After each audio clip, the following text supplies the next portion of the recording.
Hello, beautiful people. It's your girl Jeannie and it's Jeannie Signatures. So today I'll be making this beautiful gown with tassels, and of course I'll be making the shirt. I'll be cutting, showing you the cutting process of the shirt in it, but I'm not going to be showing you the sewing process because I already have some detailed tutorial on how to make a shirt. So this is just, I'll just be showing you how to cut it, but not how to sew the shirt. But for the Pinafore gown with tassels, I'll be showing you a tutorial on how I went about that. So if this is what you're interested in, please kindly sit back, relax, and let's get over to the cutting table. So now I just want to welcome my new subscribers, my intended subscribers, and my old subscribers. Thank you all and God bless you. So without wasting further time, let's go ahead. So I folded my fabric into four. I have the back piece and then I have the front piece. So the back piece is longer because of the zipper allowance, and I'm going to be cutting the base on the fact that I'll be taking the measurement from my client's underbust, because as you can see the skirt started from the underbust area. So the first line there is going to be my client's underbust, and then from there I'll come down by 6 inches, so 5 to 6 inches for the waistline, and then I'll get my hip line, and then we're going to be imputing all the necessary measurements. So I was just trying to divide my clients on the round on the bust measurement. So when you're taking your measurement, ensure please to take your clients on the bust round measurement. So that's what I'm basically trying to do there. And so I divided by 4, and then I'll be marking that, and I just like added 1 inch for sewing allowance. If you want to put it that, you can go ahead and put it that, but I don't think it's really necessary, yeah. But if you want to put it that, you can go ahead and do that. So I'll get my, from on the bust to get the waistline, I'll just come down by, you can do about 5 to 6 inches, and that should be okay, or less as the case may be. And that's the hip line. So I'll be imputing my waistline right there now, and then add 1 inch for sewing allowance, or 1.5 inches, and then I'll come to the hip line. I'll get my hip measurement divided by 4, and then add 1.5 inches as well. So why I added 1.5 inches is because I'm going to be making use of a lining. So I'll use an inch to turn my lining, and by the time I'm closing up the skirt, I'll be left with 1 inch, so which is perfect for me. So I'm connecting all the lines together. So if you know how to cut a basic skirt, this should be super easy for you. So we're basically through, and then I'll be cutting this out.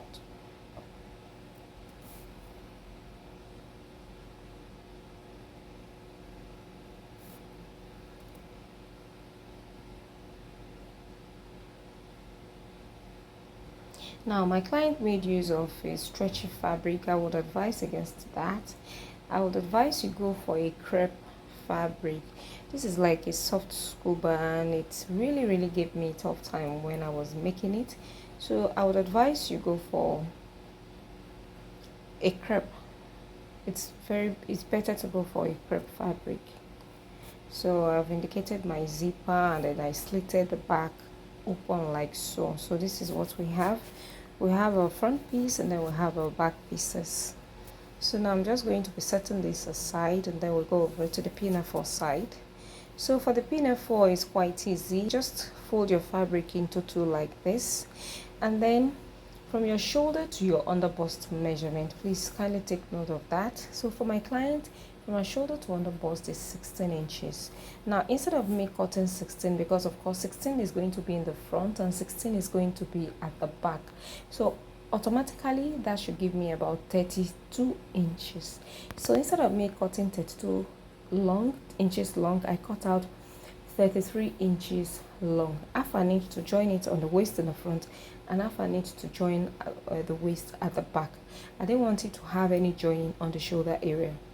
So on fold, I cut out about 4 inches, and then for the ruffles like this, I cut out about 3 inches, and then I'm going to be folding the edge by a quarter and a quarter, and it's going to be a very long row because of course this is going to be pleated inside this the pinafore that I cut out. I believe you understand what I just explained now. As you saw it now, you should understand it. So that's basically what I'll be doing off camera.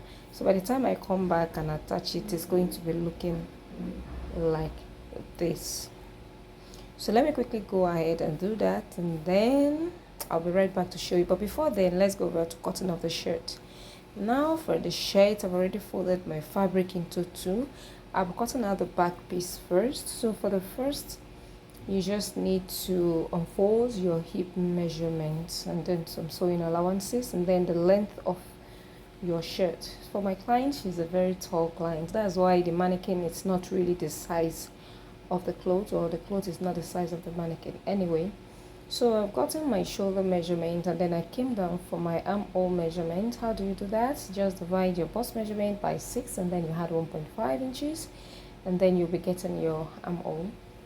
So that is what I just did, just like as if you're cutting a basic bodice. That is just essentially what it is.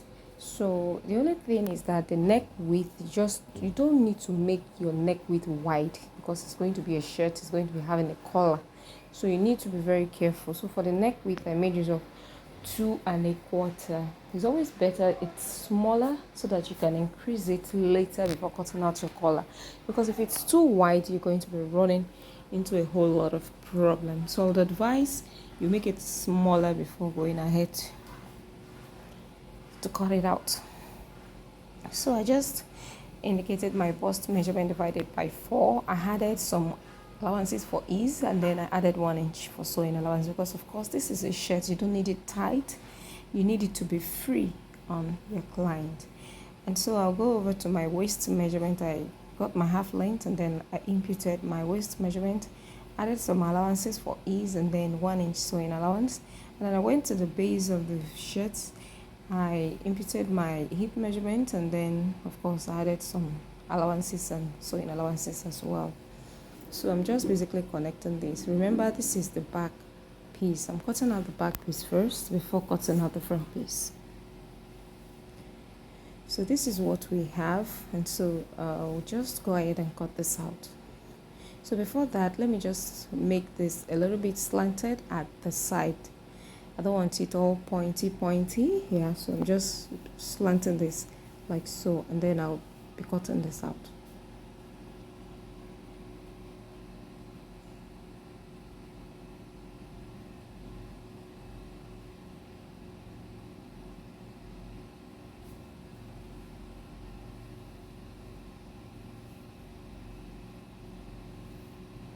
So if you have watched up to this level and you've not yet subscribed, please kindly hit on the subscribe button, kindly like, kindly share, and kindly give a thumbs up.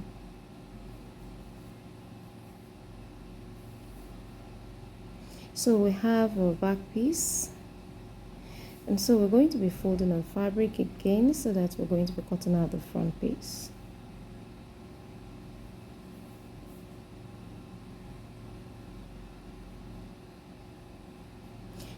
So now I've already folded the fabric into 2, and as you can see I just left about half an inch in the front because for the button overlap I will be creating that and adding it to this because I'm managing my fabric.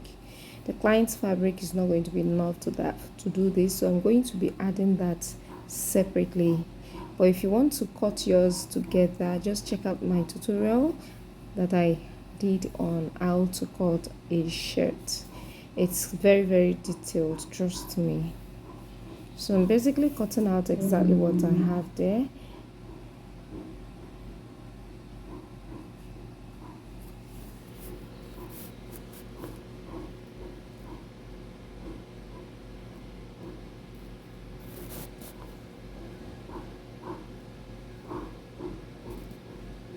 So I'll slit open the front part because the front is going to be in 2 pieces, unlike the usual way that is usually the back that always has 2 pieces, but now it's going to be the front because it's a shirt.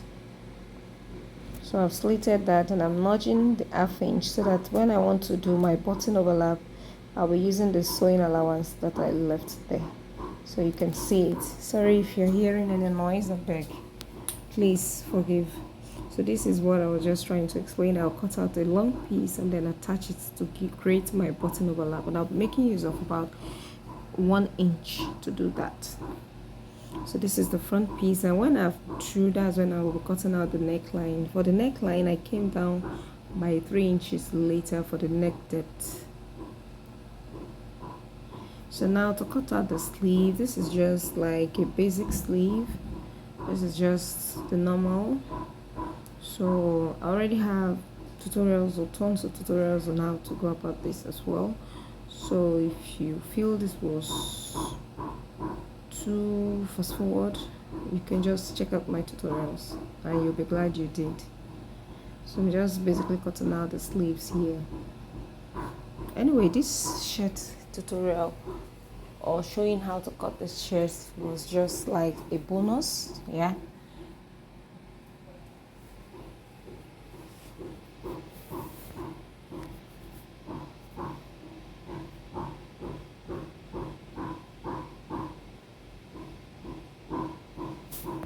So I'll just cut this out.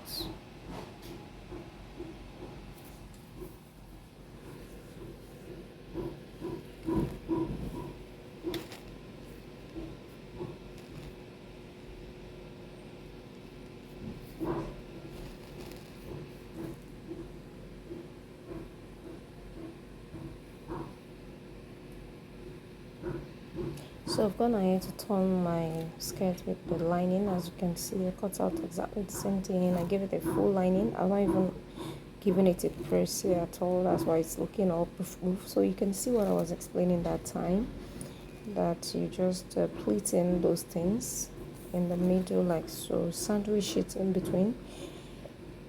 You can see the nature of the fabric because it's quite stretchy. I had to even use gum stay so that it will aid me when I'm sewing it, so that it won't be rumpled. So that's why it's looking like that. So now in order to attach this, just come to the middle of the skirt and then get your nipple to nipple measurement.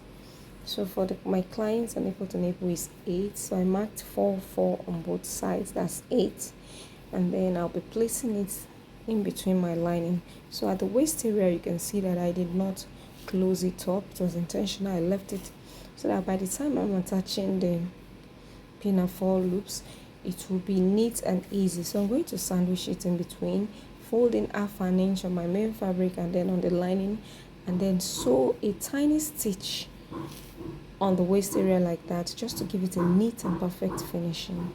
So that's basically what I'll be doing on both sides. But because I had run some stitches on both sides, like half an inch, and left some spaces, so I was finding it difficult to pin it down. So I'm going to be using my blade to open this up so that I can fix it in very well. When I'm sewing, it's going to be neat and clean. So I'm trying to open up the stitches a little. So now you can just place it like that. Just make sure that it's half an inch, because you know that is the allowance you left. You don't want to go in more than half an inch, because of course it's going to be affecting the length of the pinafore. So is what we have. So I'll come to this other side as well and then adjust, because it couldn't go in through very well, because it's the same thing that happened there that happened there. So I just want to open it up a little so that there will be space for the pinafore to go in through.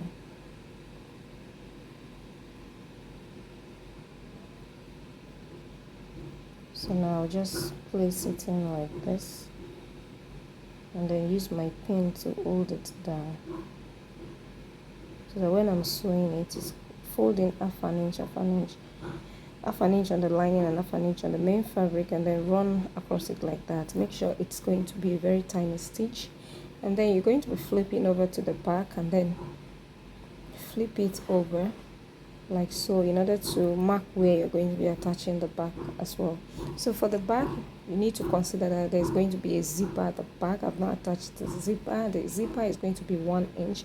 So instead of marking 4 inches, I'll be marking 5 inches, because by the time I fix my zipper, I'll be coming back to that 4 inches like what we have in the front. I believe you understand the explanation. So I marked 5 inches on both sides respectively, and then like this way what I did in the front, I'll be sandwiching it in between like so. Use my pins to hold it down and then run a stitch across it like that.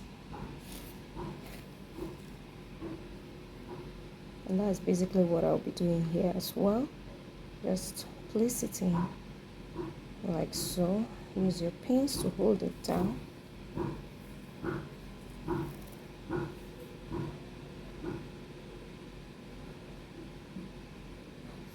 And then take it to your sewing machine, attach that, and then attach your zipper, and then we're good to go. So that was how I achieved that. And like I told you, by the time you ascertain this, you're going to be having exactly what you're supposed to have there.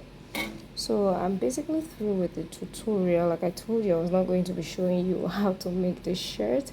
And for the tassels, you just need to make use of your thread and needle and just be creative about it, and then voila, you're good to go. I hope you enjoyed this tutorial. Kindly watch out for the next tutorial. Ciao, it's Student Signatures. Bye.